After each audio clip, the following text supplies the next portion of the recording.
जय मां लक्ष्मी, जय श्री हरि विष्णु। आप सभी को पौष मास के शुक्ल पक्ष की एकादशी की ढेर सारी शुभकामनाएं। आज हम बात करेंगे कि पौष मास के शुक्ल पक्ष की जो एकादशी है, जो 2025 की पहली एकादशी होगी, जनवरी महीने में आने वाली पहली एकादशी होगी। इसका व्रत किस दिन किया जाएगा? एकादशी 2 दिन है, तो व्रत के लिए कौन सा दिन उत्तम रहेगा यह बताएं। आपको कब करना है? हरिद्वार का समय क्या है? सुबह पर करना है? व्रत के नियम क्या रहेंगे? वह क्या लगाना है? भगवान को कथा पूजन कैसे करना है और व्रत पारण की विधि क्या रहेगी? इस प्रकार से संपूर्ण जानकारी आपको इस वीडियो के माध्यम से प्रदान की जाएगी। अपने व्रत की सफलता के लिए भगवान श्री हरि की कृपा प्राप्त करने के लिए कमेंट बॉक्स में अवश्य लिखें जय श्री हरि या ओम नमः भगवते वासुदेवाय। विज्ञान भी यह कहता है कि जब भगवान का नाम लिखा या बोला जाता है तो उसे ऊर्जा उत्पन्न होती है, सकारात्मक पॉजिटिव एनर्जी, और वह आपके जीवन में सकारात्मक परिवर्तन लेकर आती है। इसीलिए आपको अवश्य ही लिखना चाहिए ओम नमः भगवते वासुदेवाय। बात करते हैं आने वाली एकादशी की। हम जो भी जानकारी देते हैं वह पंचांग और ज्योतिष शास्त्र पर आधारित होती है। कुछ भी मन गणंजय चल रहा है, जिसे खरमास भी कहते हैं, और मास की समाप्ति होगी 14 जनवरी को। एकादशी है, उसका नाम रहेगा पुत्रदा एकादशी की बड़ी अद्भुत महिमा है। एकादशी मनुष्य के सभी दुखों को दूर करने वाली है, मनुष्य के सभी कामनाओं को पूरा करने वाली। इस एकादशी का व्रत जो कोई करता है उसको धन धान्य ऐश्वर्य और साथ ही मानसिक शांति से लेकर बैकुंठ की प्राप्ति तक सब कुछ प्राप्त हो जाता है। परंतु इस एकादशी का विशेष रूप से व्रत किए संतान की प्राप्ति के लिए, जो कि संतान दंपति होते हैं, वह संतान की कामना के लिए इसका व्रत करते हैं, और पुत्र की कामना के लिए इसका व्रत किया जाता है कि एकादशी का व्रत करने से पुत्र रत्न की प्राप्ति के लिए इसका नाम है पुत्रदा एकादशी। साल में 2 बार आती है और दूसरी श्रावण मास में आती है। दोनों का विधान अलग है, दोनों की कथा अलग है, परंतु दोनों ही पुत्र रत्न की प्राप्ति के लिए विशेष महत्व में बड़ी एकादशी है। इसीलिए अवश्य ही आपको इसका व्रत करना चाहिए, पूजन करना चाहिए। भगवान श्री हरि का पूजन आपको अवश्य रूप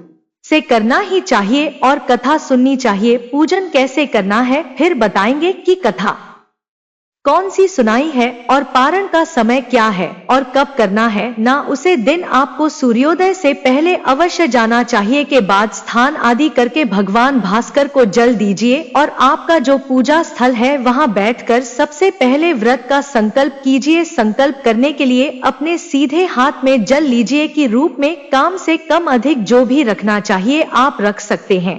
3 बार बोलिए ओम श्री विष्णु, ओम श्री विष्णु, ओम श्री विष्णु। अपना नाम, अपना गोत्र, जिस स्थान पर बैठकर आप संकल्प कर रहे हैं वहां का मकान नंबर, क्षेत्र का नाम, शहर का नाम। पौष मासिक शुक्ल पक्ष एकादशी पौष मासिक शुक्ल पक्ष एकादशी है। इस कामना की पू के लिए, अर्थात पुत्र रत्न प्राप्त करता या संतान प्राप्ति, अर्थना वैभव प्राप्त करता है, सुखराम समृद्धि प्राप्त है। एकादशी व्रत पूजन संकल्प संकरी से आज हम एकादशी का व्रत पूजन करने का संकल्प करते हैं और वह संकल्प भगवान के चरणों में अर्पित कर दीजिए। भगवान को नमस्कार कीजिए। अब आप भगवान की पूजन करेंगे। एक रोटी में जल, उसमें थोड़ा गंगाजल मिला लीजिए। भगवान श्री हरि की किसी भी रूप की एक तस्वीर आपके पास होने चाहिए, या प्रतिमा है तो प्रतिमा रख लीजिए। होली मौली, पान सुपारी, लौंग, इलायची, पान का पत्ता अगर हो तो उत्तम रहेगा। धूप दीप फूलमाला और नावेद के रूप में भगवान को अर्पित करने के लिए मिठाई। पूजन करने से पहले भगवान की तस्वीर को स्थापित किया जाता है। स्थापित करने के लिए यह स्थान पर आपने तस्वीर रखनी है ना। उसे स्थान का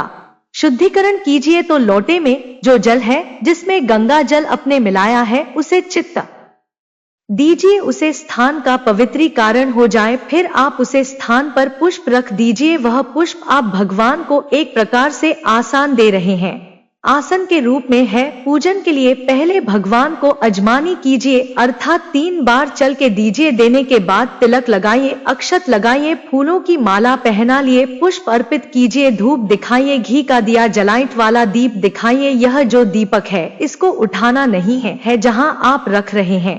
दीपक को रखने से पहले चावल या पुष्पा सन के रूप में रख दीजिए। उसके ऊपर से आप दीपक को रखिए। इसे कभी भी नीचे नहीं रखा जाता है और एक प्रकार से साक्षी देव है। अग्नि साक्षी है, हमारी आज की पूजा के साक्षी है, इसीलिए इस दीपक को उठाना नहीं होता है। आरती के लिए हम दूसरा दीपक प्रयोग में लाएंगे। दीप दिखाइए और नेवरी के रूप में जो भी मिठाई आपके पास है वह भगवान को चढ़ाई। फल है तो फल चढ़ा दीजिए और कुछ ना हो तो मिश्री के कुछ दाने लेकर मिश्री भी आप नैवेद्य के रूप में भगवान को अर्पित कर सकते हैं। भगवान को हाथ जोड़कर नमस्कार 108 बार जाप करना चाहिए। उसके बाद मनोकामना पूर्ति के लिए एक पान का बीड़ा बनाया पान का पत्ता लीजिए, उसकी डांडी तोड़ दीजिए, उसमें 2 लौंग 2 इलायची और 1 सुपारी रखिए। उसकी विदा बनाया चोर के 5 बार ओम नमः भगवत है। जो कामना है आपकी वह बोलिए। यदि आप संतान प्राप्ति के लिए पूजन कर रहे हैं, भगवान से मन ही माम प्रार्थना कीजिए और उसके बाद वह पीड़ा भगवान को अर्पित कर दीजिए। अगर है तो, अगर नहीं है तो कथा आपको सुनाई चाहिए। भगवान श्री कृष्ण द्वारा युधिष्ठिर महाराज को सुनाई जाती है, उसे कथा का ही श्रवण करें। एकादशी की जितनी भी कथाएं हैं, महत्व है, वह सभी की सभी महाराज श्री कृष्ण के मुखारविंद से महाराज युधिष्ठिर को सुनाई गई है। उसे कथा का श्रवण करें। अगर आपके कथा नहीं है तो आप चैनल पर प्रत्येक एकादशी की कथा सुनाई जाती है, वीडियो अपलोड किया जाए तो आप उसे अवश्य ही सुन लीजिएगा। सुनने के बाद आप भगवान की आरती करेंगे। आरती करने के बाद आप फल का भोग लगाएंगे, प्रसाद बंधु बांधों में वितरित करेंगे। आज के दिन आना नहीं खाना होता है। नियमों की बात कर लेते हैं। नियम क्या है जिनका पालन आपको अवश्य रूप से करना चाहिए। पुत्रदा एकादशी के दिन तुलसी का पूजन करने का भी काफी ज्यादा महत्व बताया गया है, तो आपको पुत्रदा एकादशी के दिन तुलसी का पूजन अवश्य ही रूप से करना है और तुलसी के नीचे एक दीपक जरूर जलाना है और तुलसी का आपको पूजन करना है। इसे आपका व्रत सफलता पूर्वक पूर्ण माना जाएगा। आज के दिन आपको आना नहीं खाना है। सामान्य ज्ञान जो व्रत नहीं कर रहे हैं उन्हें भी आज के दिन चावल का सेवन नहीं करना चाहिए। चावल वर्जित है। जो प्रतिजन है उनका फल आहार करना चाहिए। आप पुटू और सावन या सिंघाड़े से बनी हुई कोई भी वस्तुएं खा सकते हैं, अर्थात पूरी बनाते हैं, लोग पकड़ियां बनाते हैं और खीर भी बनाते हैं, परंतु यह ध्यान रखिएगा कि इसमें जो नमक है उसका प्रयोग नहीं किया जाता है, मिर्च का प्रयोग नहीं किया जाता है। काली मिर्च या सेंधा नमक का प्रयोग मिला सकते हैं। उनको भी आज के दिन सादा भोजन करना चाहिए। बार और तामसिक पदार्थ से आज के दिन सादा भोजन करना चाहिए। मांसाहार और तामसिक पदार्थ से आपको बचना चाहिए। जो लोग व्रत कर रहे हैं उन्हें अपना दिन भगवान श्री हरि के चरणों में मन को लगाते हुए व्यतीत करना चाहिए। किसी के प्रति वैर भाव नहीं रखना चाहिए। किसी के साथ कोई क्लेश नहीं करना है। घर में सुख शांति का माहौल रखना है। क्लेश का माहौल नहीं होना चाहिए। किसी को अपशब्द नहीं खाने हैं। किसी के साथ देश की भावना नहीं रखती है और शालीनता के साथ दिन को व्यतीत करेंगे। भगवान श्री हरि को कीर्तन बड़ा प्रिय है। जो कीर्तन करते हैं भगवान उन पर सर कृपा करते हैं। संभव हो तो आप रात्रि को जागरण कीजिएगा। इस एकादशी की कथा में भी वर्णन आता है कि एक रात्रि को जागरण करने से प्यार जो इतना पापी था उसे पुनः राज्य की प्राप्ति हो जाती है। उसे कथा को जवाब सुनेंगे तो आप मेरी इन बातों को रिलेट कर पाएंगे, छोड़ पाएंगे। इस एकादशी पर बड़ा महत्व है। ब्रह्मचर्य का पालन कीजिए। ब्रह्मचर्य दशमी तिथि अर्थात जब भी आप व्रत कर रहे हैं, ब्रह्मचर्य का आपको अवश्य रूप से पालन करना चाहिए और ब्रह्मचर्य का पालन तब तक होगा जब तक कि आप व्रत का पारण नहीं कर लेते हैं। हम सभी एकादशी में बताते हैं आपको कि यह जो नियम है यह आवश्यक नियम है। जो दाम्पत्य जीवन में है, शादीशुदा है, उन सभी को भी इसका ध्यान रखना चाहिए कि आप ब्रह्मचर्य का पालन करते हुए इस व्रत को पूर्ण करें। इसका नियम बना रहना चाहिए। इस प्रकार से अगले दिन न के लिए आपको सूर्योदय से पहले उठना चाहिए। अपहरण की बात करेंगे कि पारण की विधि क्या है और पारण वाले दिन आपको क्या करना है। जहां है उसको भगवान सूर्य को अर्पित करें। भगवान को पद्य मार्ग अजमानी अर्पित कीजिए। 3 बार जल की छुट्टी दीजिए। जल की छुट्टी देने के बाद भगवान को तिलक लगाइए। तिलक लगाकर अक्षत लगाइए फूलों की माला पहनाए, क्योंकि माल पहनाए धूप दिखाइए और दीप दिखाइए। दीप दिखाने के बाद भगवान को नैवेद्य के रूप में आज आपको काले तिल से बनी हुई कोई मिठाई या लड्डू आदि अर्पित करना चाहिए। काला तिल ना हो तो आप सफेद तेल से बना हुआ अभी अर्पित कर सकते हैं। नमस्कार कीजिए और भगवान को पारण का भोग लगाइए। पारण कीजिए और भगवान को पारण का भोग लगाइए। आपको पीले चावल का भोग भगवान को लगाना चाहिए। पीले चावल ना बने तो फल का भोग लगा सकते हैं। यह जो भी सात्विक आहार आप घर में बना रहे हैं उसका भोग भी लगा सकते हैं। विशेष रूप से केसर की खीर का भोग भी पुत्रदा एकादशी पर लगाया जाता है और उसको प्रसाद को जो रति है उसे पारण के समय ग्रहण करना चाहिए। जो भी आपके पास उपलब्ध है बनाया है उसकी थाली सजाया। थाली में तुलसी का पत्ता अवश्य रखें।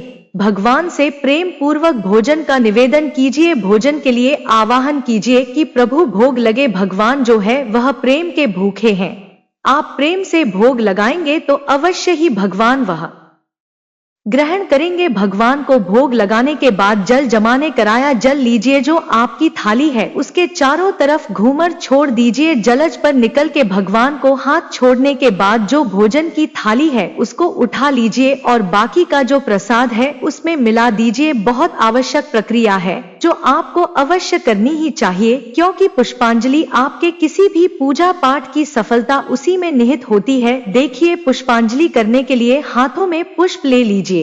भगवान से निवेदन कीजिए, परमेश्वर हो हे प्रभु, ना हम आपका आवाहन जानते हैं, ना पूजन जानते हैं, ना विसर्जन जानते हैं। अज्ञानी जीव है, जैसे सेवा आपके श्री चरणों की है। इसमें जाने अनजाने में कोई गलती कोई भूल हमसे हो गई हो तो प्रभु से क्षमा करना। आप दया सिंधु है, हम आपके दर के भिखार हैं। भगवान पड़ा है ऐसी सेवा हमने आपके शिष्य हमारे पास आपको को अर्पित करने के लिए कुछ भी नहीं है तन मन धन सब आप ही का है। हमारे पास क्या है? उत्तम पुष्पांजलि में आत्म ग्रह राम परमेश्वर है, इसे आप स्वीकार करें और दया का आशीर्वाद प्रदान करें। एकादशी के व्रत में द्वादशी के दिन ब्राह्मण भोजन का बड़ा महत्व है। ब्राह्मण को भोजन करें, भोजन ना कर सके तो आप उन्हें दान अवश्य करें।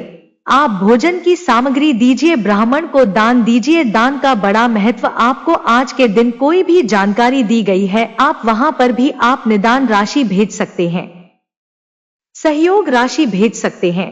हमारे जो दर्शन है सुपर थैंक्स के माध्यम से हमें राशि भेज रहे हैं, अपना सहयोग भेज रहे हैं।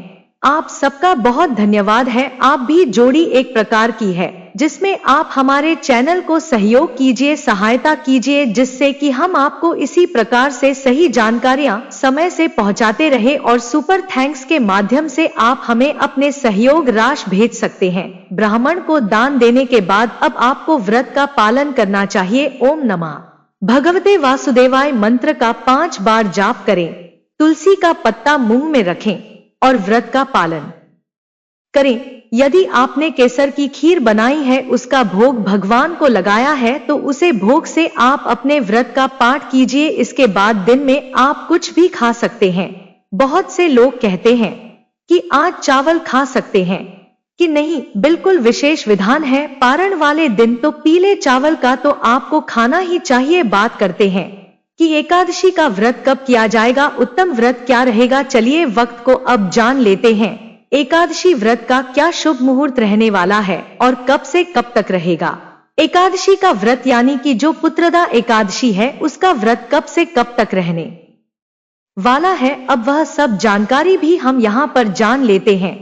2 दिन एकादशी होने वाली है, तो और पालन के लिए शुभ समय क्या रहेगा। 9 जनवरी 2025 को दोपहर को 12:02 और यह 10 जनवरी को सुबह 1019 पर समाप्त होगी। पैसे में देखिए, उत्तम जो व्रत रहेगा वह 10 जनवरी को रहेगा। आप 10 जनवरी को व्रत कीजिए, क्योंकि 9 जनवरी को दोपहर को आ रही है एकादशी। कोई मतलब नहीं रह जाता है उसका, ना तो सूर्य के मुख से है। जो उत्तम व्रत है वह 10 जनवरी को इसलिए क्योंकि एक तो सूर्य के मुख से एकादशी है, वह उत्तम नहीं माना जाता है। वह आपके सभी में 10 जनवरी 2025 को भरण के पारण की बात करते हैं। सूर्य के मुख से एकादशी है। दूसरा द्वादशी योग्यता व्रत होगा। एकादशी का दशमी भेजो जो व्रत है वह उत्तम नहीं माना जाता, इसलिए आपको व्रत करना है। 10 जनवरी 2025 को 3 सिद्धांत है, इनका पालन करते हुए ही पालन का समय निर्धन IT पहले भारत के अगले दिन सूर्योदय के बाद 12 किया जाता है। द्वादशी तिथि में पालन किया जाता है और द्वादशी तिथि लंबा होने के पहले 6.5 घंटे में पालन नहीं किया जाता है। जैसे लगती है वह व्रत के लिए ही बना है, उसमें व्रत होना चाहिए। कोई हम कहते हैं कि पारण का समय जान लीजिए, पारण की विधि जान लीजिए, क्योंकि कई बार क्या होता है 6:30 पर अपने 7 बजे पालन कर लिया, वह गलत हो गया क्योंकि 5 घंटा 30 मिनट का समय है। विशेष ध्यान दीजिए, कण के नियमों का ध्यान रखिए, व्रत के नियमों का ध्यान रखें क्योंकि वह खंडित हो जाते हैं। वजह से आपको पूर्ण फल प्राप्त नहीं होता है, लेकिन उनके दुख दूर नहीं होते हैं। उनकी जो भगवान से उन्होंने प्रार्थना की है, जो उन्होंने कामनाएं मांगी है, वह पूरी नहीं होती है। तो नियमों का कृपया ध्यान रखिएगा और कारण नियम के अनुसार एक कीजिएगा। शुभ मुहूर्त, शुभ समय क्या रहेगा? जनवरी को सुबह 7:54 से और 8:21 तक इस समय में आप पालन कीजिएगा। आपका अवश्य ही व्रत जो है वह पूर्ण होगा। भगवान श्री हरि की कृपा से आपके सभी मनोरथ सिद्ध होंगे। वीडियो अच्छा लगे तो उसे लाइक अवश्य कीजिएगा। कमेंट बॉक्स में जय श्री हरि ओम नमः भगवते वासुदेवाय लिखिए। भगवान की कृपा आपको अवश्य प्राप्त होगी। चैनल पर नए हैं तो चैनल को सब्सक्राइब कर लीजिए, जिससे कि सही जानकारी आपको समय से प्राप्त होती रहे। अगर आपको यह वीडियो थोड़ी बहुत हेल्पफुल लगी हो तो वीडियो को एक लाइक जरूर कीजिए और इस जानकारी को अपने भक्तों के साथ जरूर शेयर कीजिएगा, से वह भी अपने व्रत का पारण अच्छे से कर सके और सही मुहूर्त पर कर सके।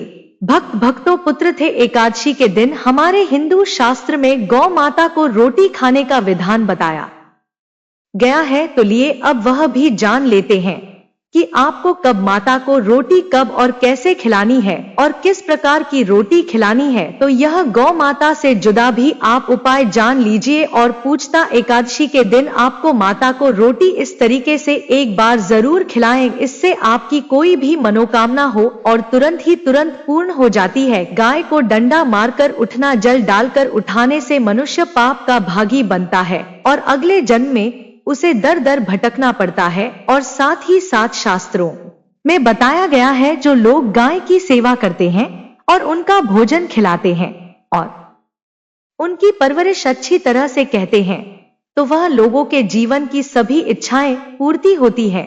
गाय के बछड़े से बचा हुआ दूध ही मनुष्य को लेना चाहिए, परंतु कुछ लोग एक बार गाय को धो लेने बाद फिर से बछड़े के लिए बचा हुआ दूध भी धो लेते हैं। ऐसा करना घोर पाप कहा जाता है। ऐसे दूध को धोने वाला और ग्रहण भी बन जाते हैं। भक्तों, साथ ही साथ शास्त्रों में कहा गया है कि गोवंश मतलब गाय और बैल के पीठ पर नहीं बैठना चाहिए, उनका पीठ पर बैठने से महापाप लगता है। ऐसे लोगों को नरक की यात्रा भोगनी पड़ती है। एकमात्र देव के अंश के उत्पन्न न नदी ही गौवंश है, जिस पर स्वयं महादेव और महादेवी सवारी करती हैं, क्योंकि नंदी ने स्वयं अपनी इच्छा से महादेव की सवारी बनना स्वीकार किया था। और साथ ही साथ शास्त्रों में गाय के दान को बहुत ही महत्व दिया गया है, परंतु ऐसी गाय का दान कभी नहीं करना चाहिए जो बूढ़ी और बीमार हो। तो उपनिषद में नचिकेता की कथा भी इस संदर्भ में है कि जिस नचिकेता ने पिता द्वारा बूढ़ी गाय को दान करने पर आपत्ति जताई थी, दूध देने वाली और बछड़े सहित जो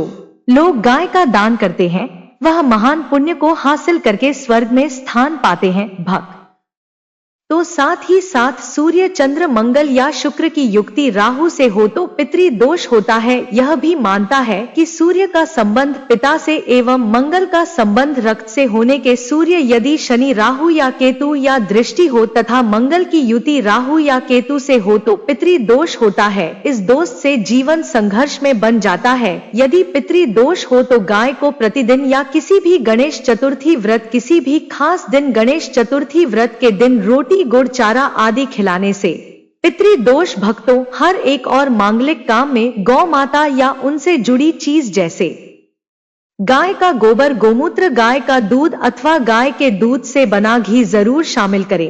इससे आपको पुण्य भाव की प्राप्ति होगी। सनातन परंपरा के अनुसार जिस घर में गाय होती है उसे घर से जुड़े सभी वास्तु दोष स्वयं खत्म हो जाते हैं।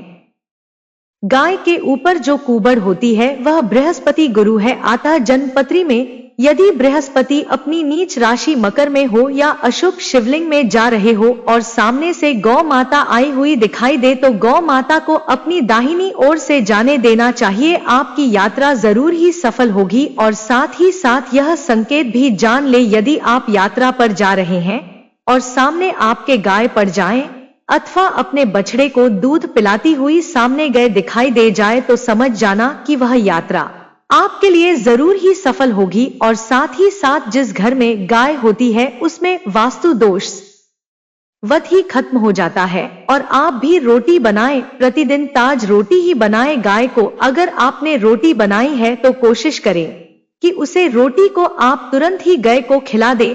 अगर आप उसे रोटी को रख देंगे और उसे रोटी को अगले दिन देंगे तो वह रोटी बंसी मानी जाएगी। गाय को कभी भी बांसी रोटी ना दे, इसे घर में नकारात्मक ऊर्जा वास करती है और आपकी बिल्कुल भी नहीं बनेंगे। इससे आपके घर में हमेशा दर्द देवता का वास रहेगा और आप जिस भी कम उसे काम में आपको हमेशा असफलता ही हाथ लगेगी। इसलिए कोशिश करें गाय को रोजाना ताजी रोटी बनाकर खिलाएं। बांसी रोटी गाय को ना दें और साथ ही साथ सड़ी गली चीज गाय को नहीं खिलानी चाहिए। कि घर में कोई फल है, कोई सब्जी है, सड़ जाए तो लोग क्या करते हैं, गाय को देते हैं। नहीं, ऐसा नहीं करना चाहिए। ऐसा करने से यदि आप गाय को खिलाते हैं तो और आपके भाग्य बन जाते हैं। और साथ ही साथ आप आटे की 11 लोई यहाँ बनाकर उनके ऊपर हल्दी लगाकर इसके बाद गाय को खिलाएं। हर एक लोही को मिला दे माता गाय की आप चरणों की स्पर्श करें।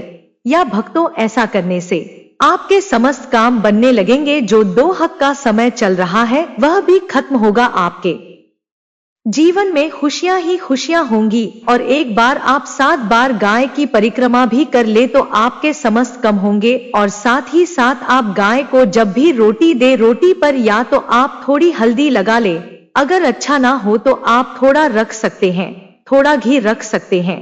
या भक्तों, गाय को कभी भी सूखी रोटी ना खिलाएं। सूखी का मतलब गए रोटी रखें, उसे पर कुछ ना कुछ रख कर खिलाएं। हल्दी रख ले, मिश्र की या जो भी रख ले, मतलब खाली रोटी नहीं खिलानी। इस बात का जब भी आपको शुभ फलों की प्राप्ति होगी। जी हाँ भक्तों, उपाय कुछ बातें जिन्हें आपको ध्यान में जरूर रखना चाहिए। भक्तों, अगर आप भी परेशान हैं और इस नए साल मां लक्ष्मी की असीम कृपा पाना चाहते हैं तो कमेंट बॉक्स में लिखें, जय मां लक्ष्मी, इस नए साल हम पर और हमारे परिवार पर अपनी कृपा करें और हमारे दुख दूर करें। जय मां लक्ष्मी। और हमारे इस चैनल संजू हिंदी कहानियां को सब्सक्राइब करें। जय मां लक्ष्मी।